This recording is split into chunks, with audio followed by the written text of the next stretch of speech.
चलते आवास नहीं बन पा रहा बालू सर। बालू तो एक गंभीर समस्या है। बालू के क्वेश्चन को मैं विधानसभा में मजबूती से उठा रहा हूँ। सरकार को बैकफुट पर लाऊंगा। जरूरत पड़ेगा तो विधानसभा में मर्द लोटबो करेंगे, बीमारों हैं विधानसभा में मर्द लोटबो करेंगे, बीमारों हैं देखल जाएगा। हरी सभा में बात को उठाया कि करप्शन इस सीमा तक है कि 50% तक राशि ब्लॉक तक ही सिमट कर रह जा रही है। लाभुक के खाते में जितनी राशि जानी चाहिए वो नहीं जा पा रहा है। इसके लिए क्या उपाय करेंगे? हम क्या बोले, पदाधिकारियों ने कहा कि हम लोग एक पैसा घूस नहीं लेते हैं, तो फिर पता लगाना पड़ेगा जो पैसा कहाँ जा रहा है। और अगर ये कंट्रोल नहीं होगा तो फिर हम विधानसभा से कमेटी बनाएंगे। बहुत सारा योजना धरातल पर दिखता नहीं है, उसका पेमेंट इसीलिए हो जाता है कि बनाने वाले को पैसा कम लगता है। 50% कमीशन दे देने से भी उसको बच जाता है 50%। तो सोचता है कि काहेला काम करेंगे, ये प्रॉब्लम है। हम जितना समझते हैं, बहुत सारे पंचायत हैं जहाँ पर पक्का स्ट्रक्चर का भी काम नहीं हुआ और भुगतान हो गया। उसके लिए क्या उपाय है आपका? उसके लिए जांच करके दोषी पर FIR कराएंगे, जेल भेजेंगे। वो स्ट्रक्चर बनवाएगा या तो जेल जाएगा।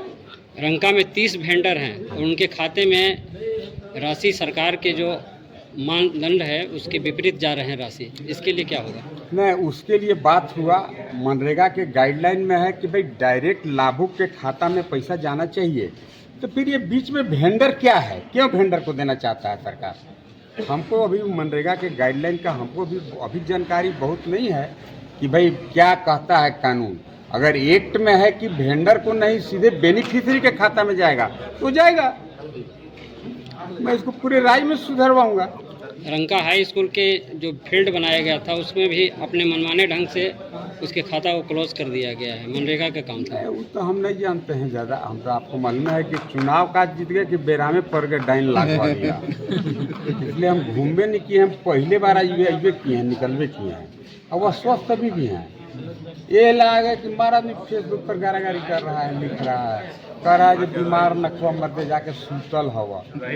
डरे घूम रहे हैं, विपक्षी हमारा डरवा के घुमा रहा है। आवास हो सर, आवास हो सर, आवास के क्या मामला सर? आवास के लिए सर आवास पर भी मामला आया। हम बोले देखिए, एक घर दो घर कह के आप ऐसे आउटराइटली रिजेक्ट मत करिए।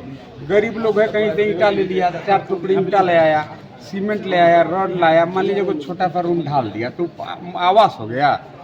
आवास का क्या परिभाषा है? आवास का परिभाषा है शौचालय होना चाहिए, घर होना चाहिए, दूरा होना चाहिए, डाइनिंग के लिए जगह होना चाहिए। अब ये कोई रूम बना दीजिएगा तो आवास हो गया? तो वो आवास नहीं है। मोदी जी कह रहे हैं कि जिसको आवास नहीं है उसको देना है। और आवास का डिफिनीशन है कि 2 रूम होना चाहिए, थोड़ा बरामदा होना चाहिए, थोड़ा छज्जा होना चाहिए, थोड़ा खिड़की होना चाहिए। उसको ही आवास कहते हैं।